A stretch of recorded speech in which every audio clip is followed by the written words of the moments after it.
내가 받고 있는 차별, 내가 하고 있는 차별, 세상에 있는 차별 이런 것들을 바라보게 되면서 뭐랄까요, 그 매트릭스의 빨간 알약 같다 할까요? 자연스럽게 좀 약자이자 배제되는 사람들의 편에 서서 지지하는 이런 옹호자의 역할을 하기까지 이 교육이 가장 밑바탕이 되었지 않을까? 안녕하세요. 저는 18살 때 다양성 교육을 받고 지금 이제 7년이 지난 25살 이준호라고 합니다.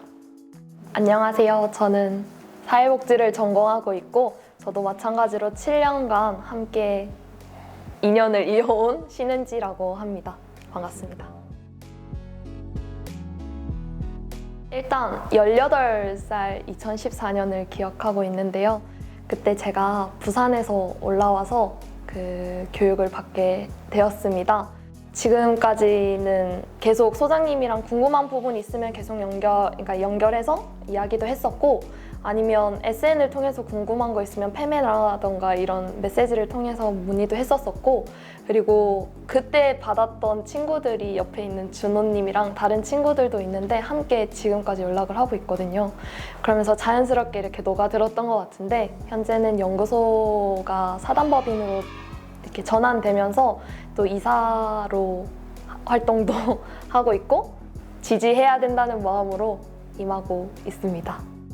저는 사실 친구 따라 강당 간다는 것처럼 그때는 사실 다양성 교육이 뭔지도 모르고 친구가 같이 가자고 해서 함께 왔었는데요. 근데 그때 교육을 들으면서 내가 받고 있는 차별, 내가 하고 있는 차별, 세상에 있는 차별 이런 것들을 바라보게 되면서 뭐랄까요, 그 매트릭스의 빨간 알약 같다 할까요? 그 세상의 진실을 알아버리고서 이제 대학교 전공도 유아교육을 전공하게 되었고, 그러면서 이제 모든 아이들이 평등하게 자랄 수 있는 교육을 만들고자 하는 꿈의 시발점이 이제 다양성 교육이었던 것 같아요. 그리고 저는 사실 온라인 다양성 교육에서 맨박스 편에서 나오기도 했었고, 한국다양성연구소의 교육기획위원회에서 초등 이전의 다양성 교육을 어떻게 만들지에 대해서 함께 고민하고 있습니다. 차별이라는 것에 대해서 사실 겪어보지 못하고 자라왔거나 아니면 내가 겪고 있는 차별을 당연하게 받아들였는데, 그것이 당연하지 않고 또 내가 하고 있는 차별이 무엇인가를 알게 되면서 앞으로 어떻게 살아가야 될 것인지, 또 나 말고도 다른 사람들은 어떻게 살고 있는지에 대해서 관심을 크게 되게 많이 갖게 된 것 같아요. 그래서 그거에 대해 해결할 수 있는 방안에 대해서 고민하게 되었고, 그리고 더 나아가서 모두가 함께 살아갈 수 있는 세상을 만들고자 하는 꿈을 갖게 된 것 같습니다.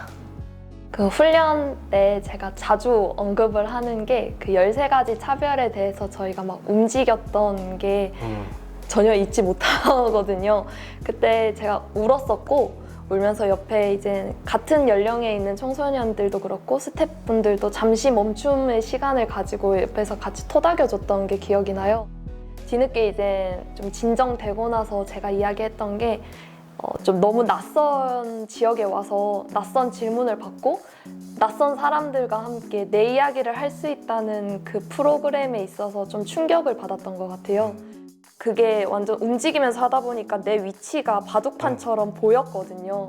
그때 누구는 나보다 앞에 있었고 누구는 나보다 뒤에 있었고 나는 지금 어느 지점에 있지라는 걸 봤을 때, 아, 나보다 앞에 있는 사람이 있구나, 나보다 뒤에 있는 사람이 있구나, 그런 경계선에 대해서 조금 알게 되었던 것 같고, 모두가 잘 살고 있는 이 사회라고 생각하지만 분명 배제되고 있는 사람이 존재하고 있는데 그 존재가 어떤 사람인지에 대해서 교육을 통해서 알게 되었고, 그러면서 조금 더 내가 나 스스로를 사랑하고 나를 알고 그리고 타인의 다양성을 존중하는 자세가 가장 중요하다고 생각했기 때문에 그런 기본이 이 교육이 아니었나 싶습니다. 제가 청소년이었을 때 18살 때도 물론 청소년 참여 활동을 하고 있었고 계속해서 청소년 목소리를 냈던 당사자로서 그 교육을 받고 나서 지금까지 한 마음으로 가지고 있는 게, 모든 사람에서 청소년이 자꾸 배제되고 있는 이 사회에 대해서 목소리를 낼 수 있는 사람이 많았으면 좋겠다라고 느꼈었거든요.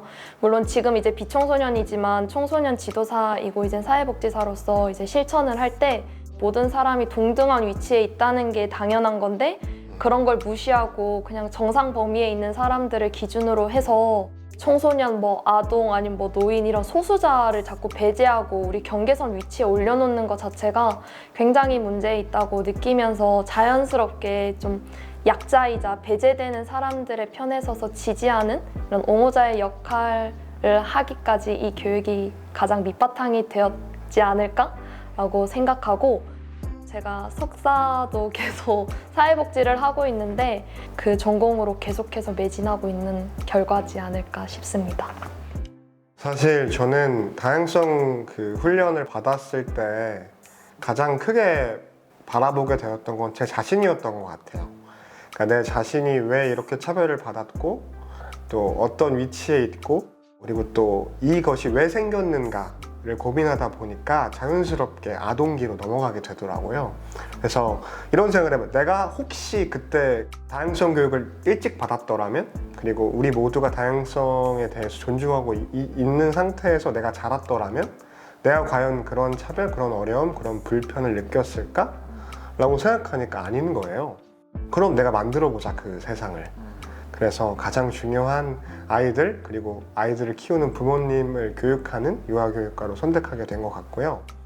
매 순간순간 이제 보여지는 불편들이 많아요. 차별들이 되게 많을 때 그때마다 이제 그들의 입장에서 어떤 걸 도울 수 있을까? 연대를 할 수 있는 건 무엇일까?를 생각할 수 있는 기반은 바로 한국다양성연구소의 다양성 훈련이었던 것 같습니다. 살면서 불편을 느끼거나 하는 순간이 되게 많다고 생각합니다. 보여지는 거든 내가 겪는 거든. 근데 그런 문제를 그냥 가만히 두시지 마시고 해결하는 데에 초점을 맞춰야 될 것 같은데요. 저도 한국다양성연구소에서 하는 다양성 훈련을 받고 이렇게 관점을 틔우고 여러 사람과 함께 했듯이 여러분도 혼자가 아니라는 점을 꼭 명심해 주시면 좋겠고요.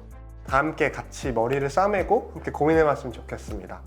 모든 사람을 배제하지 않는 세상을 만드는 연구소의 가치를 모든 사람들이 알았으면 좋겠고 이렇게 살다가 불편한 부분이 있을 경우가 분명히 있습니다. 그런 것을 직접 직면할 수 있으니 우리와 함께 해주시고 같이 꼭 만났으면 좋겠습니다. 회원으로 함께 만나요.